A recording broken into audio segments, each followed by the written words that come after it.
నీళ్లు ఉన్నాయి, బాప్తిజం ఇవ్వడానికి ఏమైనా అడ్డా అని అడుగుతున్నాడు. ఎప్పుడైతే పరిశుద్ధాత్మ మాట వింటామో ఎట్లాంటి వ్యక్తినైనా కానీ మనం మార్చగలం.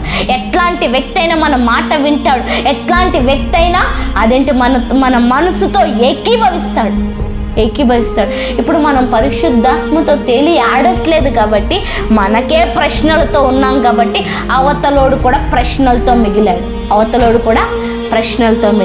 ఈరోజు అలాంటి ప్రశ్నలు వద్దండి. ఈరోజు దేవుడు ఒకటే మాట అంటున్నాడు, ఈ సంవత్సరం నుంచి నీ జీవితాన్ని వేగవంతంగా నడిపించాలని ఆశపడుతున్నాడు. రథాల కంటే వేగంగా పరిగెత్తాడు ఫిలిప్పు.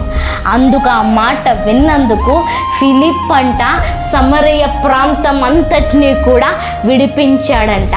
సమరయ ప్రాంతం అంతటినీ కూడా సంతోషింపజేశాడంట. ఫిలిప్పు సువార్త సమరయ పట్టణం అంతా కూడా సంతోషించేలాగా చేసింది.